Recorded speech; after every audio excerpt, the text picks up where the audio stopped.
How do you feel now? I can't move. You can't move. Why can't I move? You're paralyzed. Just like that day when you did nothing. You did nothing. Now, sink into the floor. Wait. Sink. Now you're in the sunken place.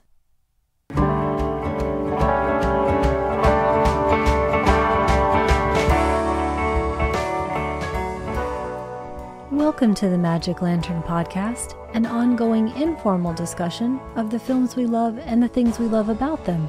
I am Erica Long. And I am cole-o-ween. Each episode of the Magic Lantern will be devoted to one film that we alternately select, and we will discuss why it is significant to us. Just a note, whether the film is a classic or a more contemporary title, this will be an in-depth discussion that will include explicit plot details and potential spoilers. We are at episode 87 this time, and this is the kickoff of cole-o-ween 2018. My birthday is at the end of October, and my whole life, Halloween and horror have been significant to me, so I commandeer the month for a celebration at this best time of the year. We are starting this time with Erica's choice, so what are we talking about today? I think I picked a pretty darn good one to kick off the month, don't you agree? I would definitely say so. I think this was one of the best, if not the best thing I saw last year, and that is Get Out from 2017. Written and directed by Jordan Peele, with Daniel Kaluuya, Allison Williams, Catherine Keener, Bradley Whitford, Caleb Landry Jones, Marcus Henderson, Betty Gabriel, Lakeith Stanfield, Stephen Root, and last but definitely not least, Lil Rel Howery. A young black man is taken by his white girlfriend to meet her parents for the first time. How about we get right into the horror? Okay, let's do it. And that, of course, is The Suburbs. This opening scene is straight out of Halloween, the film, for me. That's exactly what I was thinking. It's a great example of the way Jordan Peele takes the stock pieces of horror films and then does something unique with them. If you've seen autumnal horror films, you recognize that street. You've seen it in Halloween, in Nightmare on Elm Street. The street lamps, the suburbs, leaves blowing around in the stillness, it puts us right there. And that camera focusing on our first person. We don't know this man, but we have his point of view. He's walking and talking on the phone, trying to find a location in this suburb. And that perfect camera placement, we see a white car out of the corner of our eye flipping around like Michael Myers is driving the thing. Michael Myers prefers station wagons and tow trucks. Thank you very much. That is a good point. And then we see the camera swirling around this man.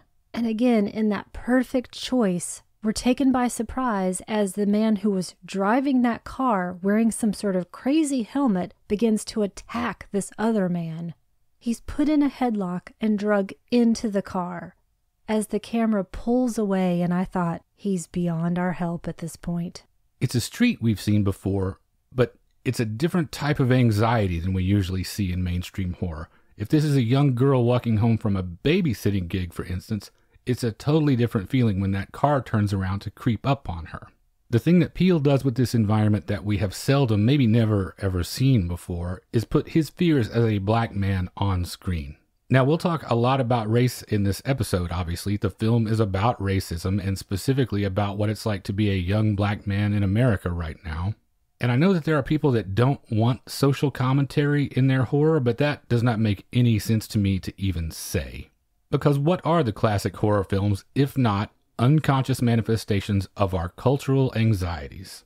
If they aren't a particular set of cultural anxieties that you share, that does not make them invalid. Home invasion films as a metaphor for fear of foreigners will always have an audience. Atomic era monsters and mutations are less than subtle in their fears of science run amok. It's no coincidence that we had things like Hostel and Turistas in the years during the Bush administration when we were reasonably concerned about how Americans were perceived around the world. World War II, the McCarthy era, Kent State and Vietnam, all of these things seeped into the horror landscape at one point or another, and now Peele is adding a long overdue voice to that chorus. Don't do anything stupid is something I have never had to tell myself when walking in a new neighborhood, but it's a thing that literally gets people killed in the worst of circumstances. I know this, so I feel it in the pit of my stomach when Lakeith Stanfield turns around just to walk the other way, hoping to defuse this situation. Now, you say we know he's beyond hope already. Is this because of the structure of it? Is it because we know that the pre-credit sequence victim never makes it? And a larger question, does knowing that it is horror affect how you process this unexpected violence and abduction? Is it easier to deal with because we expect sinister developments? I'm going to say yes to all of those things. Okay. Peele does a great job here of putting us in the mind of a black man with these inherent fears. And he also knows from Halloween how scary the suburbs can be. Yes, I knew it was a horror film going in. And I really don't think I can watch anything without a preconceived idea that a nighttime scene when everyone else is behind closed doors, that you have no aid in sight. And in this case, a totally different world, no aid you could go for, because you picture Laurie Strode in Halloween running from door to door, screaming and yelling for help. Built into the whole subtext of this is the fact that this young man likely cannot do that without raising undue alarm and potentially putting himself at risk. Who's he going to call for help? Because people can and do get yanked off the street. But I can tell you, as a person sitting in the audience, I know that if someone comes banging on our door at night, or the daytime for that matter, I most likely won't answer. It doesn't matter who the person is. You better be bringing my Mondo Macabro order if you're banging on my door, and that's the only reason I'm going to answer it. Because I've also seen The Town That Dreaded Sundown, and that door is not much of a barrier. So if someone is screaming bloody murder out there, I'm calling the police first, and then maybe looking through the keyhole, and that's about all I can guarantee you.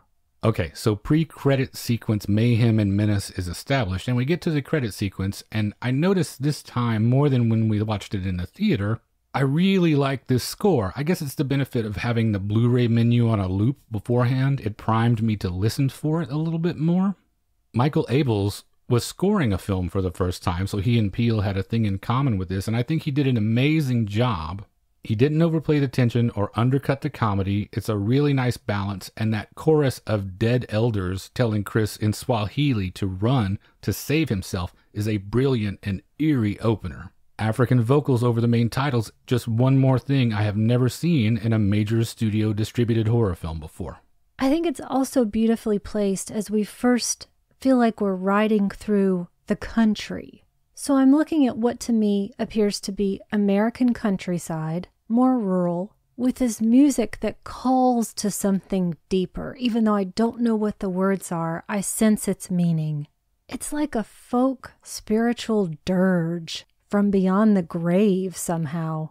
But that cuts away to what I think of as a kind of a fancier, urban, chic, hip apartment. We see first the world that Chris has created around himself before we see him. And that next piece of music is also incredibly fascinating. They've chosen Redbone by Childish Gambino. And Peele picked it because of those specific lyrics, stay woke and don't close your eyes. But regardless of that, it's just a modern sensibility as we watch a young man getting ready, and then parallel to that, a young white woman getting pastries. He lets her into his apartment and they kiss. This is a relaxed domestic scene. She's petting his dog as he's packing. This is Chris and Rose. This scene where we meet them as they are preparing for the weekend makes me think about how much I like Peele's way with the camera. In a way that's similar to Blue Ruin, for instance, and Jeremy Saulnier. He's not fussy, he's not ostentatious, he's solid, and this definitely does not feel like a debut feature at all. By the way, he's working with cinematographer Toby Oliver here, who does have some history of making solid suspense and horror films. Well, it's a very assured production, and that's no accident either. You don't make something this good as a fluke. Peele strikes me as a guy who has always paid very close attention to how things were made, storing information away for future reference, even when it wasn't him that was making them. And that's an approach that I will always respect. I imagine he also took such care with it because it was such a personal thing for him. He worked on it in some way or another for almost a decade.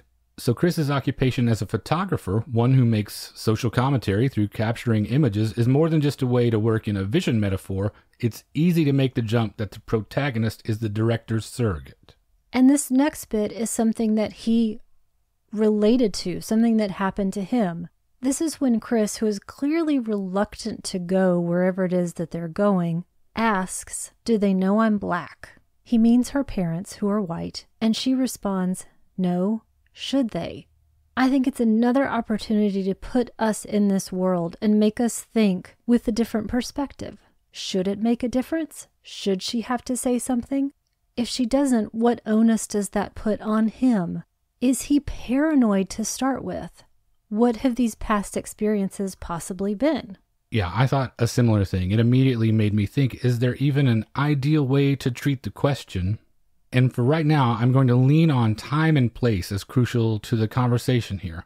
When this was made, the pendulum was swinging back and swinging back hard from the Obama-era misconception that we had entered some sort of post-racial cultural climate. In retrospect, that was clearly not true and might never be true. And so he has reason to be concerned and will likely always have reason to be concerned. I have a lot more about this, but I'm going to save that for the end once we get to the last conversation that he has with Stephen Root's art dealer. I'm definitely wondering, what is he going to have to navigate? Even though Rose is adamant that her family, they're not racist. So we're already tense for him, but Peele breaks that up a little bit because he quickly introduces Rod, his best friend who works for the TSA.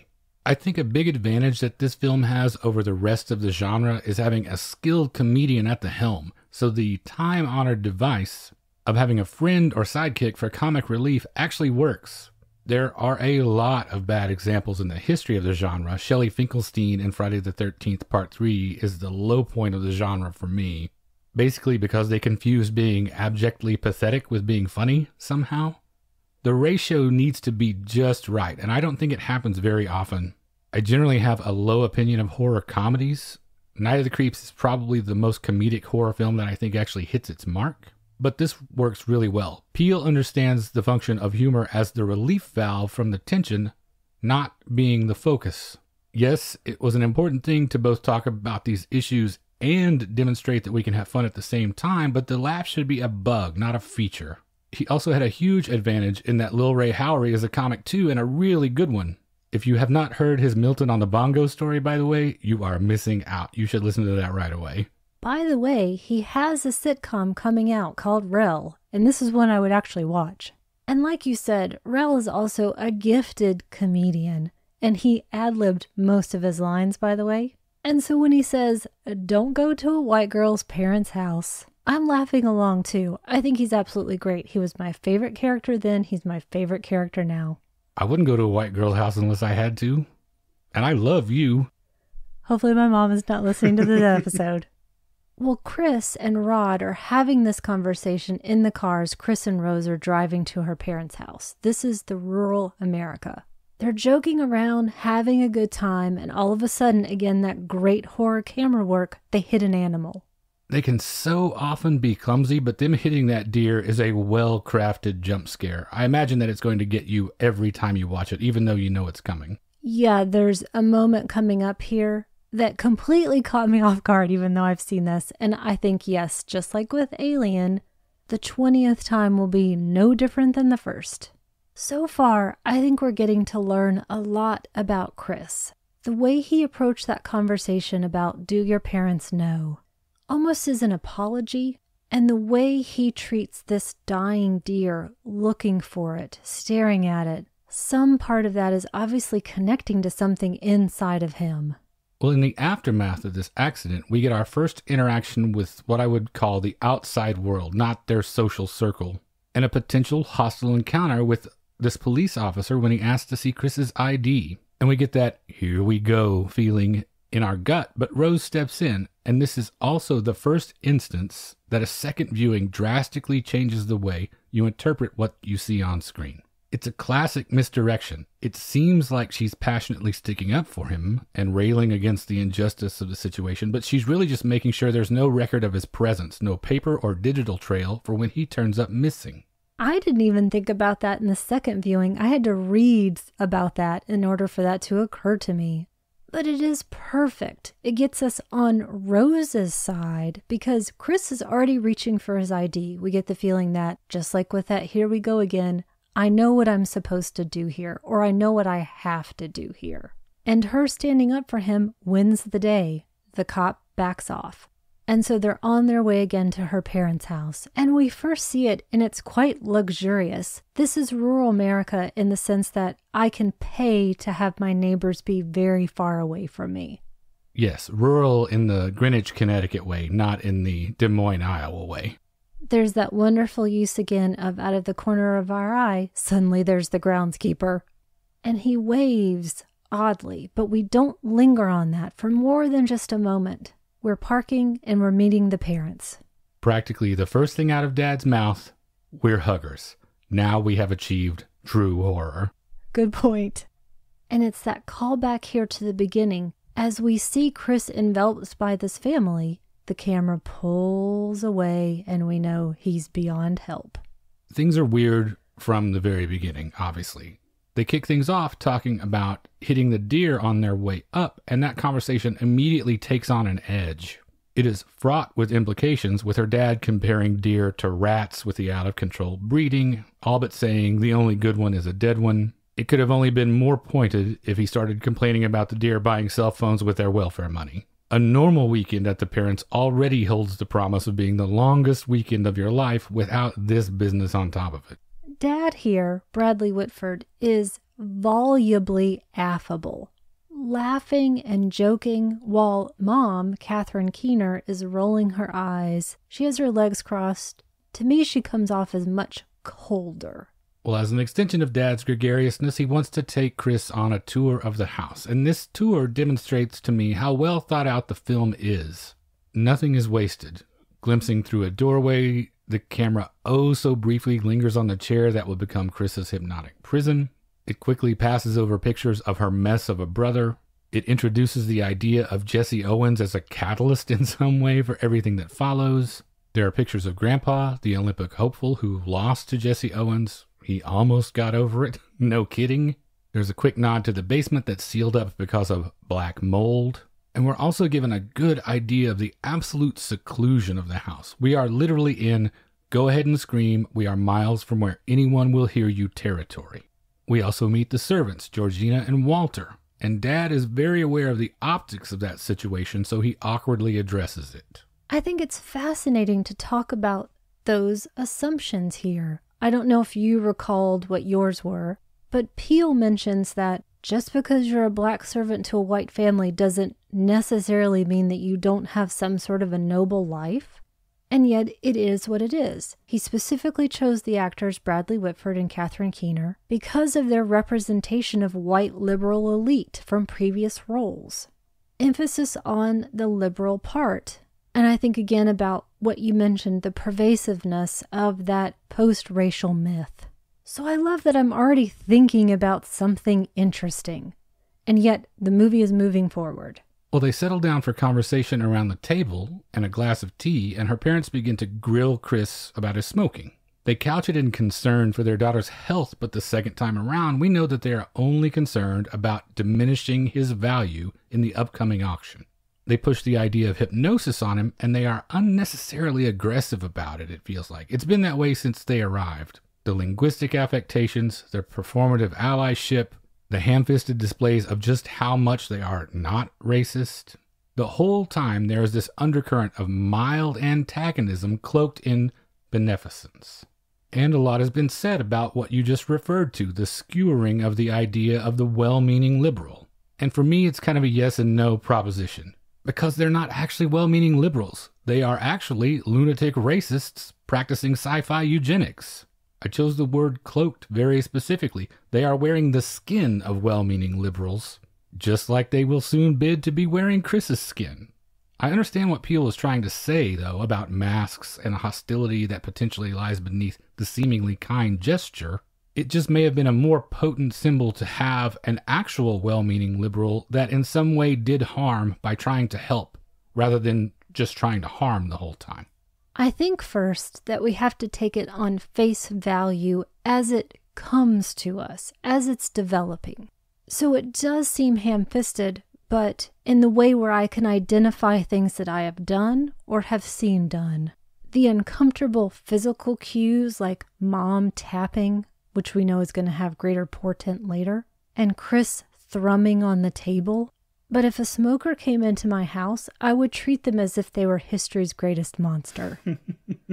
I would be so incredibly aggressive about shaming them and trying to get them to stop. Point of order, and you've seen this on every car trip that we've ever taken together, the thrumming of the fingers could mean he's just a drummer, not a smoker. That's very true, but I'm watching his face and his body, and to me it's saying something different.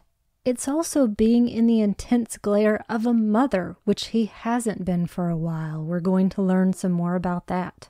So I'm not sure that it's the best time right now to talk about, was it a good choice to have the family be terrible, horrible monsters? Or to get into more of a satirical level of the terrible things we well-meaning liberals can do. Okay, well, we'll table that for a second, and we'll move to someone who is obviously more clearly monstrous. We meet her brother, and he's obviously nuts. I can see why he would be interested in eugenics as his salvation, because he looks like nothing but a twitchy bundle of recessive genes. He looks like a Carney's castaway. He's even more overtly aggressive than the parents. Challenging Chris, referring to his genetic makeup. The confrontation verges on becoming physical. Where do you come down on Caleb Landry Jones's performance? Of the actors that I think of as having a lot of tics, for me he falls in the middle. Someone like Sam Rockwell, I give a lot of leeway. Jeremy Davies is at the other end of the spectrum. Most of the time I can't even watch him. Jones falls in between, and it just depends on how well he was cast. In this case, I think it works. Do you? I absolutely do. I think his skin and his ragged facial hair do a lot of the heavy lifting, but that way that he can't quite enunciate so that the words are rolling in his mouth and you have to pay closer attention to him drives me nuts in a good way. During that exchange, we learn that there's going to be this big get-together, this party that is continued as a tradition started by Rose's grandfather. During this, we see that Georgina, the maid, is clearly distracted, behaving oddly, and she's dismissed by go lay down and get some rest. It's an odd thing to say to someone that works for you rather than a family member, so it is kind of a tell, I thought. Again, I didn't really pick up. I just thought that Mom was cold and unfeeling. But this could also work at that level, that unfortunately he's just involved in a family of creeps. Even if they were to welcome you with open arms, doesn't mean they don't have their own agenda or terrible behaviors. They don't necessarily have to be murderous racists. In the film at this point, Rose and Chris are back in their own room, and Rose is talking about how crazy her family is acting, how odd it is. And he says, really, without aggression, I told you so. And she apologizes. He's constantly making light of this, trying to use some jokes to lighten everything up, not getting into any sort of a confrontation and not delving into their behavior further. The script, though, Jordan Peele originally had a different scene planned. He was going to have Chris confront Rose and immediately want to try to leave. Rose was going to plead with Chris to stay, but Peele decided to reverse that situation. I'm glad that he took that out. I'm glad that he changed that, because this is a theme that recurs, and I have a little more to say about this later when it comes up again. In terms of Chris sublimating his anger, avoiding confrontation. Exactly. Peele decided instead to have Rose manipulate Chris and we the audience, as though she is awakening to her own racism and this reality that everyone else is living in, and that she's the one that's talking about leaving. So then Chris has to disarm the situation. And that secondary choice of having the black character say, I can basically take this kind of racism. Well, after this stressful first day, Chris understandably can't sleep, so he goes outside to smoke. Did every musical sting also make you jump here? A little bit, but the big jump scare I was referring to when we see Georgina pass behind him. Well, they all work because, like all the other tropes, Peele is judicious with them. Chris encounters Walter and Georgina again in their own unique way. Hindsight makes it clear that Grandpa never got over that loss to Jesse Owens. And going back in, he discovers that Rose's mom is up late too, and she invites him in, but it's more of a demand than a request. Come and sit with me. This has to be a relatable instance for a lot of people, the disadvantage of being subject to the default power of the parents in this situation. Sort of like my point earlier, this could just be a creepy family, but I guess that probably would have ended up as a Mike Leigh film. Well, if you find yourself here, you're anxious to make a good impression, you're just trying to put your head down and get through the weekend and get back on your own home ground again. But Chris is curious about this hypnotism. It could be helpful to him. I do want to mention I really like the teacup as the hypnotic trigger here for a couple of reasons. The sound is bright and cuts through all the other noise, and the scraping is just discordant enough to be pleasing to me. And the object itself connotes gentility and fragility. She uses it to regress him to when his mother died, and we find out that she was the victim of a hit and run left to bleed out by the roadside, just like the deer they hit earlier. So now, all of those things that Dad was saying about the deer being vermin that overbreed, that begins to sting a little more if you remember that. As in our opening scene, she prompts him to sink into the floor. And we can argue over the subtlety of some of these metaphors, but I don't think we can argue with the potency of the sunken place equating with this condition of being marginalized. The sunken place, just like this community that he's in, there's no one to hear you scream. You don't exist. It's also really striking imagery because through this scene, they're both addressing the camera, and then he's watching the mother as if she's on a TV screen. The TV screen that young Chris was glued to, trying to keep a sense of normalcy, not calling 911 for his mother though she was so late, because to do that would have been to acknowledge that something was terribly wrong. And now, this mother is on this television screen as he's in this void. This scene also is one of complete virtuosity for me. I would have loved to have seen this rehearsal process, because within the confines of the scene, Daniel Kaluuya is asked to get to an incredibly deep emotional place that he is adamant about not wanting to go to, and yet can't stay away from, and can be recalled to within a moment. It's beautiful. And apparently this was his audition scene as well, and he clearly nailed it, and nailed it over and over and over again. There's one other scene that I want to talk about when we get to it later, but this is a man connecting with his major loss as a young boy, screaming in silence. Well, the virtuosity that you mentioned, for me, that operates on the level of how well crafted a slow burn the movie is as a whole. The horror is in the discomfort and the suspicion and being constantly kept off balance, never being able to let your guard down and relax, being kept in that sunken place. A common criticism I hear in relation to Get Out is that it's not scary. And I think this is a good place to talk about the difference between horror and terror. People frequently conflate the two, but horror is not necessarily the promise of fear. It can be a component, but equally important to the equation are dread, disgust, shock, dismay, revulsion. And at least in my mind, none of those things are explicitly tied to being afraid. There's more to horror than being scared. There's also a second part to the not scary argument that I think is even more significant that I will get to before we're through. I know I keep saying I'm saving stuff for the end, but I'd like to develop some of these themes in the conversation before we get to that stuff. I'm still scared. Okay. We're in the woods. There's a creepy guy chopping wood. He has weird mannerisms. They don't seem to speak the same language. And he's telling himself to mind his own business. There are a lot of different, to me, scary angles here as well. And Jordan Peele specifically set out, because horror is his favorite genre, to have at least 20 scares in this. He felt like if he had that many, he was going to have a solid film. I think he succeeded. Just sit next to me on the couch the next time anybody wants to watch this.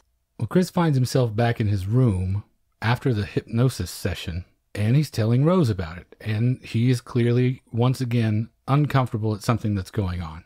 And you referred to this already. Multiple times in the film, Chris confides in Rose, each time eventually downplaying his fear or complaint. And I have to ask myself, how many times can you say it's not a big deal in your life without it just grinding you down?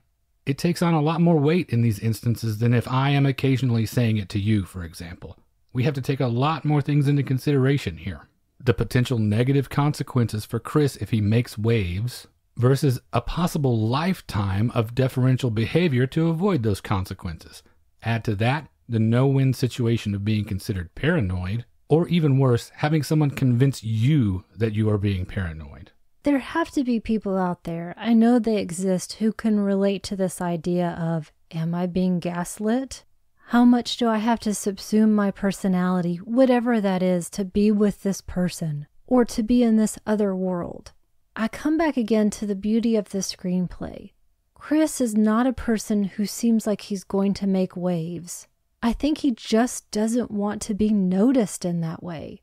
Is that a classic photographer personality trait, regardless of race, having a thing between you and the real world, wanting to disappear behind that camera? I think there's that element of it, and I think, again, Peele is building to that character because we see his work first, before him. He's showing us who he is without the tools necessarily at this point to tell us who he is. I think part of it's a function of youth and that huge loss. He was essentially orphaned when he was 10 or 11 years old. So this character that has been created has so many interesting facets that we can explore. But back to your point, I think Peele is specifically speaking to people other than us about, no, you're not paranoid, and here's what I'm going to show you. And does he ever show us just exactly how Chris's fears are definitely not unfounded? The day of the party arrives, and the strain and the awkwardness of Chris's interaction with the parents is turned up to 11 with these partygoers. Let's see your form, the golfer says. How handsome is he? They're touching him. One of the women asks Rose, is it better? And we know what she means. Fair skin has been in favor, but now black is in fashion. If this were me, we are leaving right now. On subsequent viewing, Rose is appalled, not because she finds it offensive, but because everyone at this party is tipping their hand. They're shopping. But the first level it works on, and I think it works because we have seen these things before. We've probably been in situations where we've heard other people say these things. Black bodies are coveted and fetishized. This isn't the first time in popular culture you've ever heard some moron talk about black people in sports. Is sex better with a black man? So again, the party could exist on its own level and we would be able to recognize it as reality. But now we know that they are tipping their hands. I love this scene also for how much Peele is showing his horror chops. This gathering is a great throwback to those movies from the 60s and 70s where the cult is gathering and the net is closing around you. Everything from Rosemary's Baby to The Wicker Man to The Devil Rides Out, that's all part of this lineage. And it's such an unnerving feeling, that encroachment and the helplessness to fight it. So Chris's relief is palpable when he sees Logan, the only other black person at this gathering aside from Walter and Georgina. That relief is short-lived, though, because Logan is clearly not the brother-in-arms that he assumed. And we realize Logan is our man from the beginning, the opening scene, who was abducted. He's now in a different style of dress. He's with a much older white woman. And we have to think again about our assumptions, blackness and whiteness. How are we to interpret his odd mannerisms? Does he have to bond with Chris because he's another black person? What level of choice or agency is he displaying, and are we giving him any sort of credit for that? Or do we need to be telling him to get out? Chris actually finds more of an ally in Stephen Root's character, and there's comfort here for a couple of reasons. One, he's blind. He can't physically see him, so it seems like one potential avenue of prejudice is automatically closed off. Two, he's a compatriot. He can relate to him regarding work. Eyes and cameras are integral to both men's idea of themselves and their self-worth. My favorite touch here is that out of the corner of our eye in this scene, we see some people playing badminton.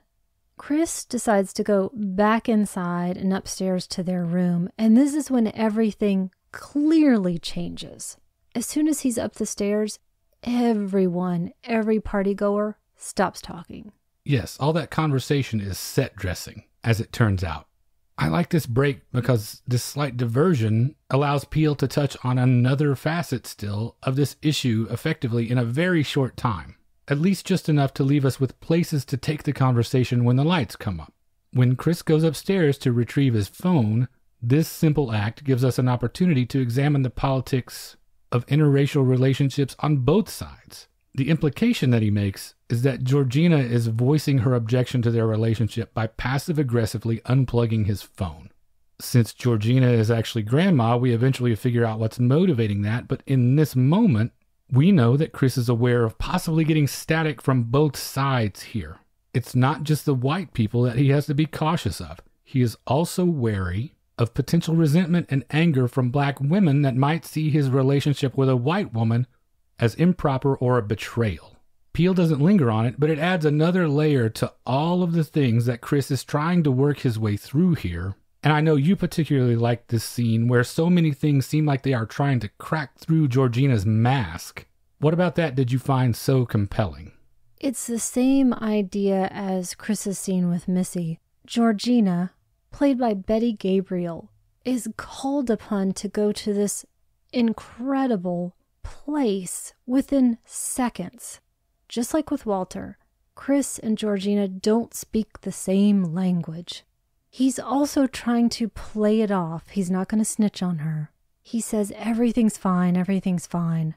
Her face becomes so tense, and she's laughing as she's crying. We see this adult woman in hair that is not her own tell herself, no, no, no. They treat us like family here. Those two scenes, those two actors really stand out for me. Well, back at the party, Chris takes a picture of Logan and all hell breaks loose. And what we come to understand is a rare moment of lucidity, a brief emergence from the sunken place. He screams at Chris to get out. It's played off as a seizure, but Chris knows that that is not the case. In fact, this stirs some flicker of recognition in him. He says, it felt like I knew him. In this conversation with Rose, he also says, I just need to go. And I'm thinking, finally, way ahead of you 20 minutes ago, my friend. But once again, Rose manipulates him expertly, keeping him here by saying she'll leave. He quickly texts a picture of Logan to Rod, who instantly recognizes him as their acquaintance, Andre. And I don't think I've ever laughed as hard at someone yelling sex slave in my life. I know he's the comic relief, but maybe what makes him so effective for me is that Rod is the only one who has been saying what I would have been saying the whole time. How are you not scared of this? We have got to go right now. Well, unfortunately, it's too damn late for all of that because the auction is taking place. They call it bingo, which I think is a beautiful touch too. In a direct callback to slave auctions, the members of the party hold up bingo cards to bid on Chris. Yeah, I mentioned that the symbolism sometimes isn't so subtle. This is clearly a 21st century version of the slave trade. And this was not a party. This was a ploy to drive up the price. It's not subtle, but it sure is effective to watch it taking place silently. The number of fingers that Dad holds up is Chris's fate. And it's Jim Hudson, his ally at the party, who gets the winning bid. As you mentioned, it's Rose who gulls him into staying. He's still avoiding emotional confrontation here, and she is using that sociopathy to convince him that she's on his side. Before we get into that scene, this is where I wanted to talk about how a person could be lulled into staying, which is not an uncommon horror trope, or really any sort of trope in film. Someone who's very attractive, who's very convincing, whom we've spent 5 months getting to know, who we think we love, who professes to love us. Did you find all of that believable, or was part of you saying, no, no, no? Approaching it from just a general standpoint, not attaching myself to any character, I can definitely see how that would work. Because it seems to me like textbook manipulator, abuser behavior. Now, if I am specifically Chris, I don't know that I fall for it Or do I? Because I am so hungry for connection, because I am carrying this grief around, this guilt for feeling like I've abandoned my mother. So it's hard to say.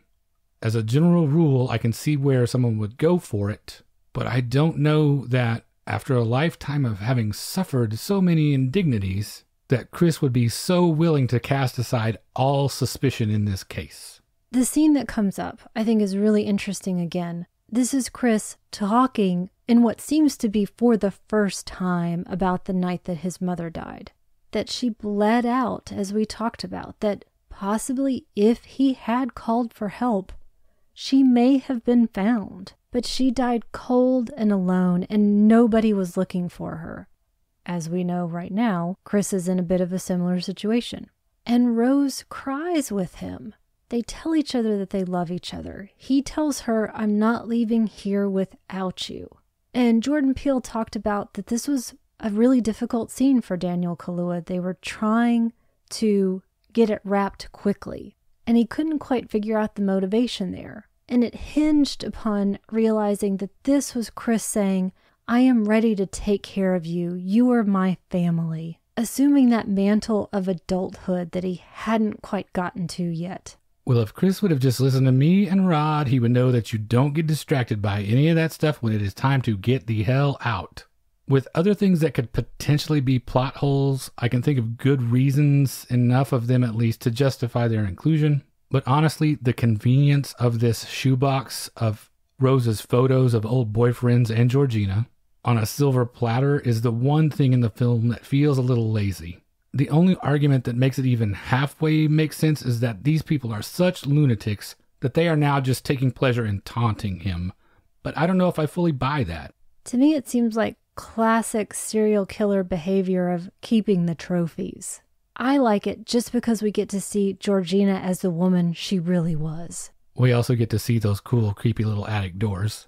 My Aunt Marcia has those creepy doors in a room in her house. That's where ghost dolls live. Exactly. That is why I love those little doors so much. Of course you do. Here, though, I do get an interesting universal element to this. Maybe more for women, but to me it seems much broader than that. Of realizing that you have been betrayed. That you're with a sociopath and it is way too late to do anything about it. You've just got to try to save yourself. Well, they head for the door, and the whole family is gathered downstairs, and Dad hits him with that question. What's your purpose in life?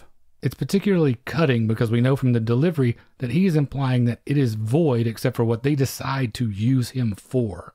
And when it all comes clear, and Rose says, "You know I can't give you the keys," and that babe that she punctuates the sentence with is like a dagger made of ice. He's tried to hang on for any number of reasons, some of which you've mentioned. Even though he's now suspicious of her, he doesn't want to abandon Rose like he feels he abandoned his mother. Or even if those pictures were enough to convince him that Rose is an enemy, maybe if he can just get those keys somehow, he can get out of here with minimal damage. But now we know he has zero options. He can't fight these people in their own home. He will ultimately lose that battle one way or the other, either at their hands or the hands of the police. He can't run. He's outnumbered in the middle of nowhere and on their home ground. Missy directs the men, Dad and Jeremy with that damn lacrosse stick, to take him downstairs, the place we haven't seen yet. And he watches them carry his body on this TV screen as he goes into the sunken place. As Rose tells him, "You are one of my favorites." I did mention a while ago that he maybe has no one in his corner, but thankfully, Rod is trying to figure out where he is and what's happened to him. He hasn't come back on time. He uses the internet. He sees that Andre has been missing for some time and starts to draw up his different ideas about what might have occurred. I didn't realize until I was reading about it that the thing he crossed off was magic. We definitely have to watch this over and over again to catch those things. Well, in the meantime, Chris is captured and shackled to his chair in the basement, and phase 2 of the process begins. His psychological preparation for the transmutation. The video that he's forced to watch, it echoes what her dad said earlier. It's a service we offer, was a phrase he used about the hypnosis. Here, the service amounts to creating black bodies with no black consciousness in them. And this is really, for me, where horror and terror begin to intersect. Most certainly. This goes all the way back to the beginnings of the genre. Classic horror is full of examples of the fear of your body either in revolt or being controlled by outside forces. A number of the monsters in the Universal Pantheon, along with other films from the same time period that are the bedrock of the horror genre, deal at least in part with this idea. Dracula infects your blood and uses hypnosis, hence corrupting your body and your mind. The Wolfman, the Invisible Man, Jekyll and Hyde, all of those characters have bodies that they can no longer control. In Frankenstein, your body isn't safe from plunder even in death. You can be reanimated and used to do someone's bidding. It's so inextricably intertwined in the DNA of the genre, the universality of this terror should be clear to anyone who is a student of horror. You left one out. Okay, I hesitate to ask, but I will bite. What did I leave out? Freaky Friday. Okay, I knew I shouldn't. How do you see Get Out tying to that tradition? It zeroes in on this fear in a very specific way, tying it to the history in America of black bodies being seen as nothing but a commodity from their very introduction to this continent. Simply put, these are the deep-rooted, everyday fears of a significant portion of our population. It's just the truth. If you can't empathize, that's one thing. Okay, you've never been in that situation, so you don't truly know how they feel. But if you say you can't sympathize, then it becomes a little dodgier. That seems to indicate an unwillingness to even try to understand. Surely we are not so different as people that you can't access the memory of a similar situation that you've been in or a relatable emotion. And if you're one of those people, and they are unfortunately out there, that find yourself actually upset at the notion that black people are expressing their fears through cinema or any other art, if this makes you mad that it simply exists, you need to ask yourself some hard questions. If that's the way you know you feel, why would you go see a film that's clearly about race, particularly the fears and anxieties unique to being black in America in the first place? Is this the disconnect maybe that some people are feeling when they say it's not scary? When I hear that, I'm reminded of that Chris Rock joke about Run DMC and how they don't ask Dick Van Patten for his input when they make a record. On one level, you just have to accept that some of it's just not for you and not everything has to be. I know I'll only ever be able to understand what Jordan Peele is trying to tell me up to a point. I can understand it on an intellectual level, but I will never feel it as part of my own experience. That's just the nature of things. I will never feel, for instance, like my body doesn't belong to me in the same way. I'll get it, but I'll never get it, quote unquote. But that's one of the things that's most interesting about this. That built-in limitation makes this one of those instances where it's most important to listen to other people's reaction to the film. That makes me think of another Chris Rock joke, where he's talking about how difficult it is to understand racism until you think about this. He listed off all of these accomplishments that he has, and still no one wants to be him, and he's rich. I also think about how much I can empathize with this. I do know what it feels like to know for certain that my body is not my own, that other people are making decisions actively about it. And it's still not the same as this. I do not mean to equate those two experiences. When I was about 5 years old, I don't ever recall putting my hands up against a TV screen that was filled with static and turning around to tell my parents that they're here. And yet that film terrorizes me. So I'm with you. If you can't find something in this to connect to, you got some problems. Well, meanwhile, Rod is out there conducting his investigation and giving us a little relief and room to breathe before phase 3 goes completely haywire. He takes his evidence to the cops, and this detective is skeptical, but Rod is actually closer to the truth than even he knows. This beat that she pauses when she hears that the girl in question is white, it works on a couple of different levels. First and foremost, it's funny. Second, I like it because it's a bit of sly commentary that piece of information is legitimately enough to make the rest of what seems like a crazy story plausible to her. At least just enough to leave the door open a crack for him to get a foot in. Ultimately, though, he can't convince him and he's left to pursue this on his own. He tries to reach Chris one last time and he gets Rose instead this time, and it only confirms his worst fears. She starts to weave this tale that Chris left several days ago, that she's upset as well. She doesn't know where he is. Rod tries to catch her in some sort of a lie, but she expertly turns it around on him, focusing his own fears, making it sound like that maybe he's into her, which could cause all kinds of problems. And he hangs up on her like he's terrified, and he says she's a genius. Well, back at the Armitages, we have reached phase 3, transmutation, brain transfer. And Chris asks a very good question. Why black people? And I don't think that Root's character's answer is taking everything into account here.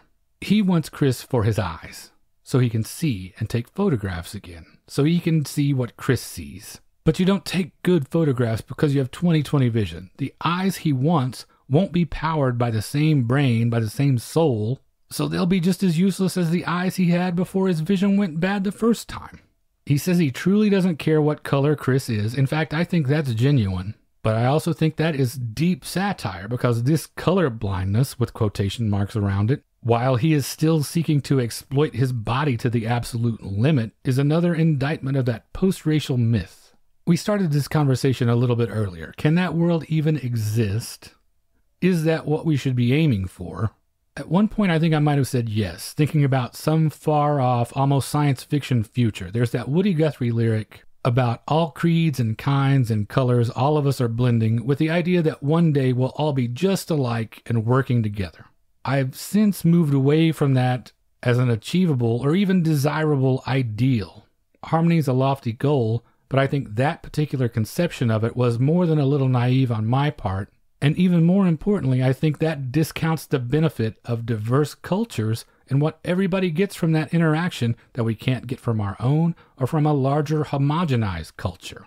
So the answer isn't to be post-racial. It's not to necessarily blend away our differences. How about this for a crazy idea? We just treat everyone like a human being without denying or diminishing their culture and contributions.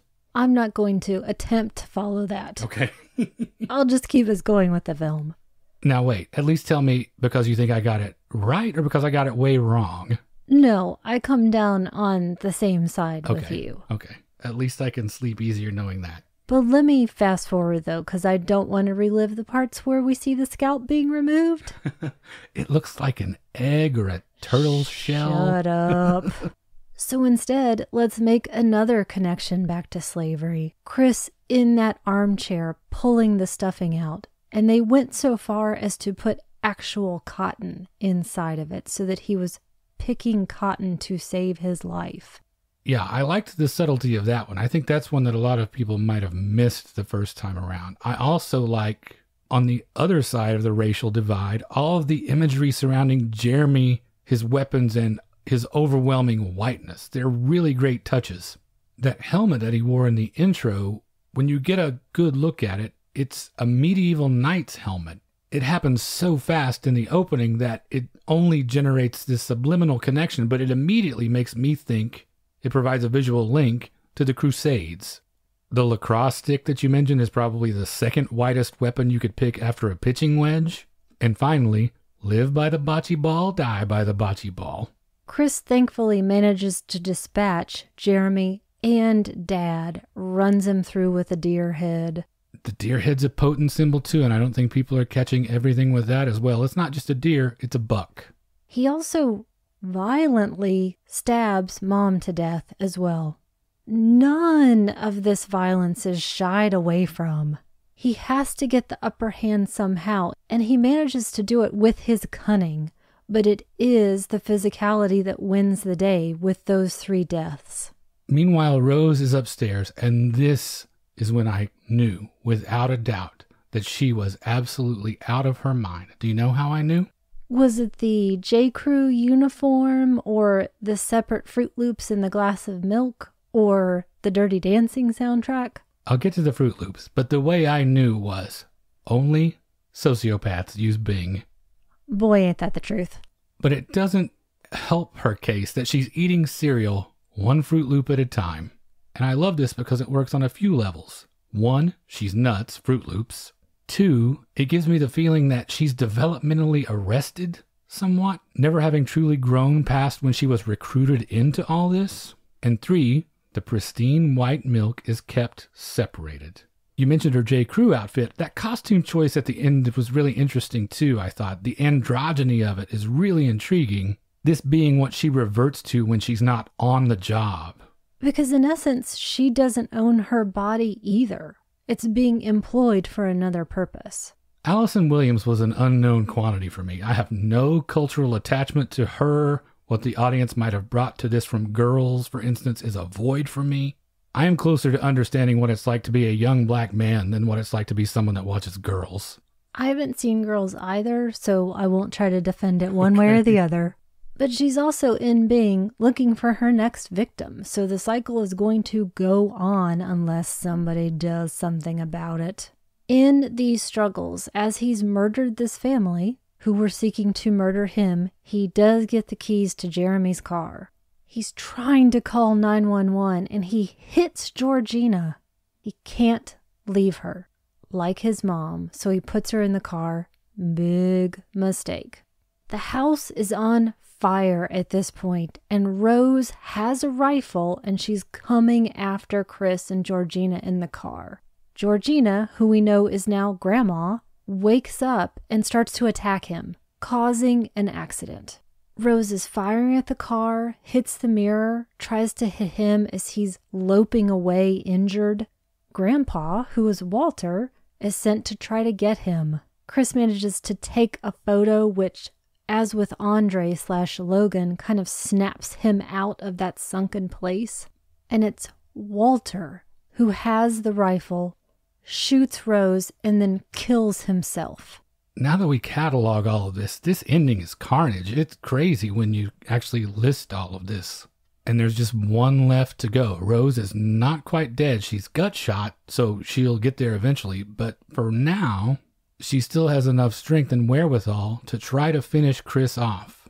He can't let that happen, and he wraps his hands around her throat. And as all this is playing out, flashing lights pull up the driveway. It's a great twist. It's not what we think. The police car is actually salvation, which is extremely ironic in this cultural climate. And Lil Rel gets in one last "I told you so" line.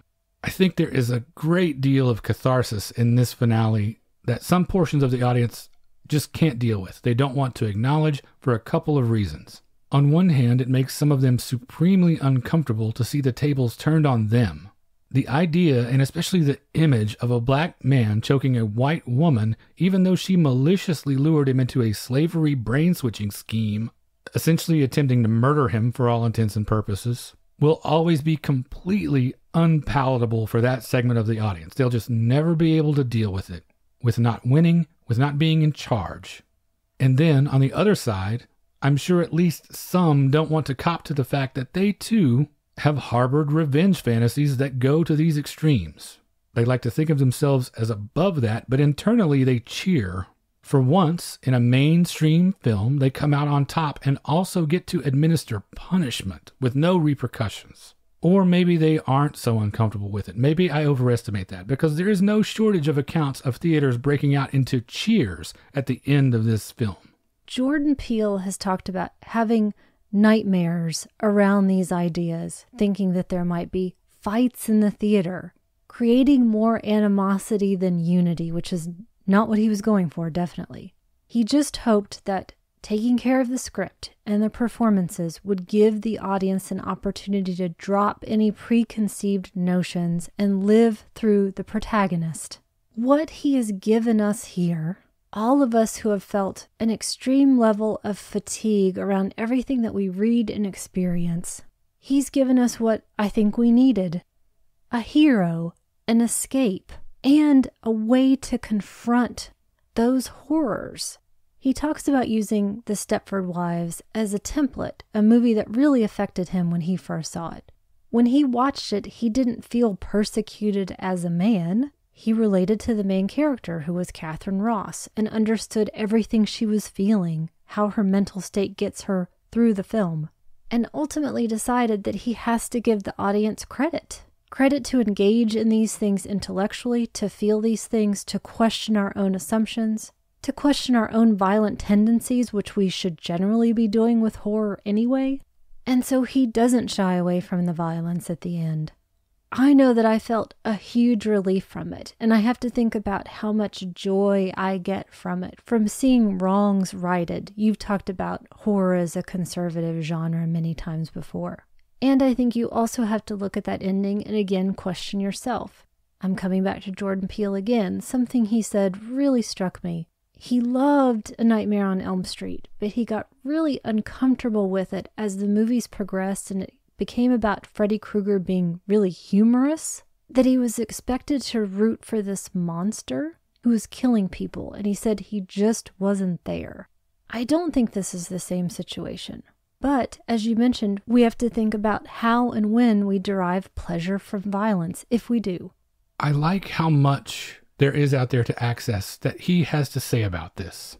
That doesn't necessarily mean I want a director to go through his film or her film and describe everything and tell me what it strictly meant. But I do like having this as a resource. It's very different from, say, something like Bride of Frankenstein. We don't have access in a similar way to all the things that James Whale was thinking about when he made that. And I would love to know those things. So I really think that this was great, that this was so high profile and he was interviewed for it so much, that there is a large body of material out there that we can access that gives us a deeper insight into it without actually going through it point by point and laying it out for us. Now, I mentioned The Bride of Frankenstein. When I think of genre classics, I think of the films I come back to every year. And at the time of the release of this, the word masterpiece got thrown around an awful lot. Does Get Out have that kind of staying power? Because once you know the deal, it's a decidedly different experience every time after that first time. Is that new experience one that holds up to repeat viewings, or is it better understood in its very particular time and context? Because the way it captured the zeitgeist is one aspect of it that we just can't ignore. We've talked on the Patreon bonus episodes and in conversation with each other about 2018 being a watershed year for marginalized filmmakers. Things seem to have crystallized around Me Too and the resounding success of films like Black Panther in a way that finally seems more permanent than every time it's happened before. So much seems like it has changed so fast, in fact, that it's easy to forget that it's been since March 2017 that this came out. Its success at the box office and during awards season, and maybe to a slightly lesser degree Moonlight the year before, paved the way for a lot of the things that we are seeing come to fruition in 2018. The farther we get away from it in time, though, will it still have the same power? And while I'm asking you all these questions, does it work equally well as social commentary and horror, or does one aspect overpower the other for you? Okay, I have to diagram that all out Okay. to make sure that I answer everything. I almost wish it had less staying power. Just watching it this week, there are enough horrible things happening that make it even more relevant to probably completely different segments of the audience than when it debuted. At the time that he wrote it, there were different things happening, and then by the time it came out, it seemed to justify its own existence. As he mentions, as we know, these forces have been around for a very, very, very, very, very long time. Some of us are progressively getting more woke to it. And so the more you open your eyes, I think the more terrifying this will continue to be. Even without all of that, take all of that away. You have excellent performances, you have genuine scares, you have an incredibly well-crafted film. I think it succeeds on its own terms. I think it succeeds on my terms. And it does give the audience credit. It allows us to fall into it and stay with it and be completely scared by it. And still, if we can find all of these things to talk about, things that didn't occur to us the first time or even the second time, I think it has staying power. Well, how about your recommendation? Do you have something that has equal staying power to that? I think I do. I picked Invasion of the Body Snatchers, the 1978 version. I chose this one because each version does adapt with the times, and I find that I respond less to a fear of communism than to the ultimate betrayal and how people in power can wield their evil designs and ensnare us.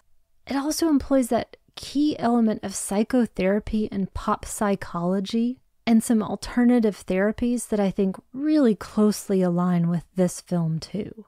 This version was directed by Philip Kaufman, with Donald Sutherland, Brooke Adams, Jeff Goldblum, Veronica Cartwright, and Leonard Nimoy. If you don't know the story, the human race is being replaced one by one with clones devoid of emotion. The part that stays with me the most is that scream/roar that comes out of one's mouth when they spot an as yet unsnatched body. My recommendation this time around is Ganja and Hess from 1973, directed by Bill Gunn and starring Dwayne Jones and Marlene Clark. In this, an anthropologist is stabbed with an ancient cursed dagger by his assistant, who then kills himself. And as a result of the stabbing, he becomes a vampire and then falls in love with the assistant's widow and turns her as well. I chose it for two reasons. One, I think it is one of the essential films of black horror cinema. And two, it also keeps the viewer off balance throughout. In this case, with fractured narrative and experimental technique. Gunn deconstructs the vampire mythos and pushes the story into a realm so bizarre that your usual cinematic horror touchstones are of no use to you for navigation. It's such an idiosyncratic work and was mercilessly edited upon its release. They cut almost 40 minutes out of it after it appeared at Cannes. But with recent home video releases, you can finally see it in the form Gunn intended, and you really should if you are a fan of those films that you might consider unclassifiable. As usual, that's two great recommendations, Invasion of the Body Snatchers and Ganja and Hess. And that brings us to the end of episode 87. First and foremost, we want to say a special thanks to Scott Pollard for becoming our newest Patreon supporter. We appreciate that so much, and we hit kind of a milestone as Scott was our 50th patron. We know we're not a huge show, so we are very aware of the ratio of support we get for our size and how extraordinary that is, and we are very grateful. If what we do here is valuable to you and you would like to support that, we would certainly love for you to check us out at patreon.com/magiclantern. The $5 a month level gets you access to a big backlog of bonus episodes, and those come out the Mondays alternating with regular episodes, so you'll never have to go a week without new Magic Lantern. We're cooking up episodes like the filmography of William Castle, Casa Negra. And we're going to end the month with an overview of some of our favorite horror anthology films. If you would just like to get in touch with us, you can reach us via email at magiclanternpodcast@gmail.com. We are on Instagram, Facebook, and YouTube. Just search for Magic Lantern Podcast on any of those platforms. We are on Twitter at Lantern_cast, and I just wanted to take a second to say thanks to everyone who has shared the show or given us feedback since last time. Travis Trudell, the fine gentleman at Fuds on Film, Leanne Kubich, Andy Wolverton, Matteo Boscarol, Marcus Penn, and Terry Osterhout. Terry, his wife Liz, and their friend John have a new podcast that they just launched called Reasonable Buzzkill, and it's a weekly show where they discuss current events, culture, religion, politics, and art. So check that out if you are in the market for a new show that is diverse and engaging. I wanted to say another special thanks again to Brian Sauer for inviting me on his Just the Discs podcast to talk about Susan Seidelman's Smithereens. We've gotten a lot of good feedback about that episode, so thanks to everyone for listening. We are on Apple Podcasts, Google Play, Stitcher Radio, and now Spotify. Just about anywhere you get your podcasts, you can find us. Thank you to the nice person who left us an anonymous 5-star rating on Apple Podcasts. We appreciate that. And finally, you can find all of our episodes, including supplemental material, at the website magiclanternpodcast.com. And thank you for listening to the Magic Lantern Podcast.